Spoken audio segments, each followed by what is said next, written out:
পশ্চিমবঙ্গে ওয়াকফ সম্পত্তির তথ্য উমিদ পোর্টালে সাবমিট করার সময়সীমা প্রায় শেষ হতে চলেছে। ওয়াকফ ট্রাইব্যুনাল বোর্ড এই 24 তারিখ পর্যন্ত সময় দিয়ে রেখেছে। ওয়াকফ সম্পত্তির তথ্য এই উমিদ পোর্টালে যে হারে সাবমিট করার কথা ছিল সেই আশানুরূপ কিন্তু সাবমিট হয়নি। সাবমিট করা হলেও বেশ কিছু ওয়াকফ সম্পত্তি বাতিল করা হয়েছে সঠিকভাবে আপলোড না করার কারণে। এই রাজ্যে এখনো পর্যন্ত 1,04,906টি ওয়াকফ সম্পত্তির তথ্য উমিদ পোর্টালে সাবমিট করা হয়। এর মধ্যে ভেরিফাই করা হয়েছে অর্থাৎ অনুমোদন পেয়েছে 80,896টি ওয়াকফ সম্পত্তি। বাতিল হয়েছে 11,520টি ওয়াকফ সম্পত্তি। পশ্চিমবঙ্গের হুগলি জেলায় সবথেকে বেশি ওয়াকফ সম্পত্তির তথ্য আপলোড করা হয়েছে। এই বিষয়টা নিয়ে যদি একটা বিস্তারিত আলোচনা করি যে ওয়াকফ সম্পত্তির তথ্য উমিদ পোর্টালে আপলোড করতে হবে, সম্প্রতি ওয়াকফ সংক্রান্ত যে আইন পাস করা হয়েছে কেন্দ্রীয় সরকারের তরফ থেকে এবং উমিদ যে পোর্টালটি চালু করা হয়েছে, তারপরেও কিন্তু বিভিন্ন কারণে ওয়াকফ সম্পত্তির তথ্য আপলোড করা সম্ভব হয়নি। প্রথমত গ্রামে গঞ্জে বা শহরে কোথায় কত ওয়াকফ সম্পত্তি আছে, যারা দেখভাল করেন, যারা পরিচালন কমিটিতে আছেন বা যারা মোতাল্লি আছেন, তাদের কাছেও সঠিক পরিসংখ্যান অথবা হিসাব নিকাশের একটা অভাব দেখা গেছে। এই সব সম্পত্তি দীর্ঘদিন ধরে কোথাও মসজিদ, কোথাও মাদ্রাসা, কোথাও কবরস্থান, খানকা, দরগা শরীফ বিভিন্নভাবে যেমন ব্যবহার হয়ে এসেছে, ঠিক তেমনই আবার কোথাও কোথাও এই ওয়াকফ সম্পত্তি বেহাত বা বেদখল হয়েও আছে। এবার একটি শহরে বা একটা এলাকায় বা একটা গ্রামে কোথায় কত ওয়াকফ সম্পত্তি রয়েছে, সংশ্লিষ্ট পরিচালন কমিটি বা মুতাল্লিদের মধ্যেও সঠিক কোনো হিসাব না থাকা এই উমিদ পোর্টালের তথ্য আপলোড করার ক্ষেত্রে একটা সমস্যা হয়ে দাঁড়িয়েছে। দ্বিতীয়ত যে কারণটি, জমি সংক্রান্ত জটিলতা। ওয়াকফ ডিডের কারণেও অনেক ওয়াকফ সম্পত্তিকে আপলোড করা যায়নি। ওয়াকফ সম্পত্তির দুটি ভাগ রয়েছে, কিছু ওয়াকফ বোর্ডে নথি, আবার কিছু ওয়াকফ সম্পত্তি নথিভুক্ত হয়ে নেই, যেগুলি ব্যবহারিক ওয়াকফ সম্পত্তি, ওয়াকফ বা ইউজার যাকে বলে।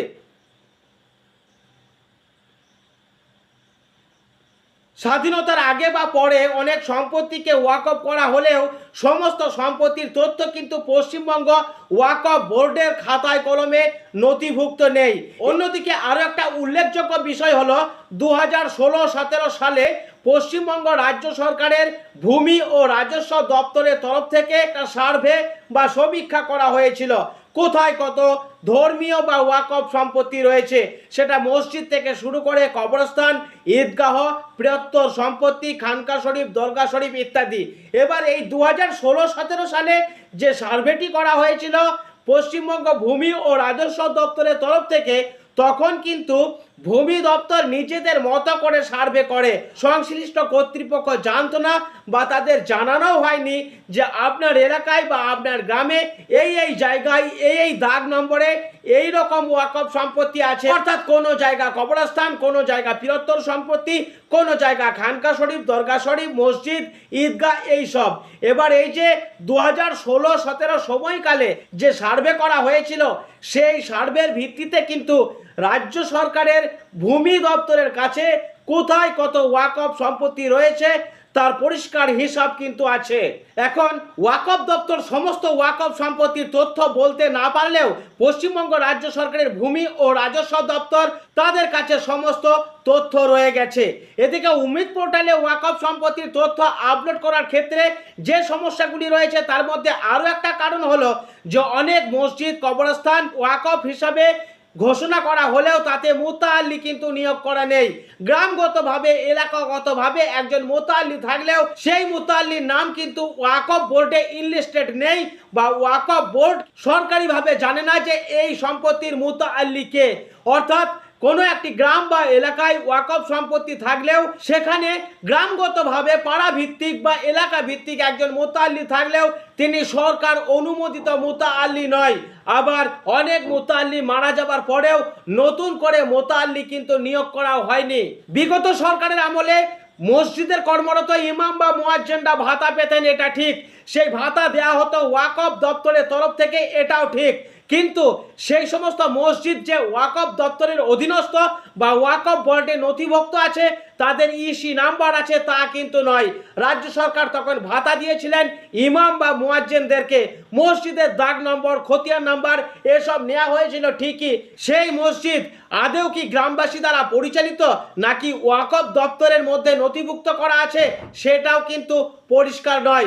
অর্থাৎ রাজ্য সরকারের ওয়াকফ দপ্তরের তরফ থেকে ইমাম মুয়াজ্জিনদের ভাতা দেওয়া হলেও সেই সমস্ত মসজিদ কিন্তু ওয়াকফ দপ্তরে নথিভুক্ত আছে, তাদের ইনরোলমেন্ট নাম্বার আছে, তা কিন্তু নয়। গ্রামাঞ্চলে অনেক কবরস্থান, মসজিদ, ঈদগাহ মৌখিকভাবে ওয়াকফ করা হয়েছে, কিন্তু সেই সম্পত্তি ওয়াকফ দপ্তরেও কিন্তু নথিভুক্ত করা নেই। অনেক ব্যক্তি ছিলেন যারা মসজিদ, ঈদগাহ, কবরস্থান করার জন্য কোনো একটি সম্পত্তিকে ওয়াকফ করে গিয়েছেন এবং দলিলও করে গিয়েছেন, কিন্তু সেই দলিলে পরিষ্কারভাবে কোনো উল্লেখ করা নেই যে কিভাবে মুতাআল্লি নিয়োগ করা হবে বা কে মুতাআল্লি হবে। এটাও কিন্তু উমিদ পোর্টালে আপলোড করার ক্ষেত্রে একটা সমস্যার কারণ হয়ে দাঁড়িয়েছে। উমিদ পোর্টালে আপলোড করার ক্ষেত্রে একজন মুতাআল্লি অবশ্যই দরকার, কিন্তু সেই মুতাআল্লি অনেক ক্ষেত্রে এখনো পর্যন্ত ঠিক করা হয়নি। অনেক মসজিদের জমি জায়গা ব্যক্তিগত নামেও আছে, সেই সমস্ত ব্যক্তিগত নামে থাকার কারণেও উমিদ পোর্টালে আপলোড করা সম্ভব হয়নি। আবার অনেক সম্পত্তি আছে, বৃহত্তর সম্পত্তি হলেও অনেক মানুষ ব্যক্তিগত নামে রেকর্ড করে রেখে দিয়েছেন, তারা ব্যক্তিগতভাবে ভোগ দখল করে থাকেন। এই সব সম্পত্তির ভবিষ্যৎ কি হবে সেটা নিয়েও একটা প্রশ্ন উঠছে সংশ্লিষ্ট মহলে।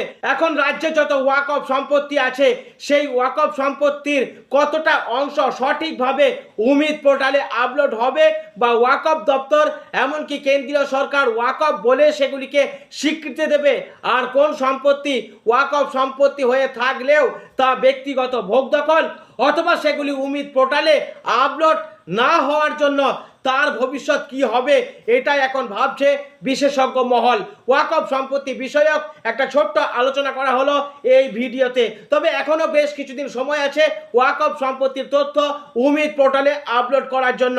হাতে গোনা যে কটা দিন সময় রয়েছে, এই সময়ের মধ্যেও এখনো যোগাযোগ করতে পারেন ওয়াকফ দপ্তরে।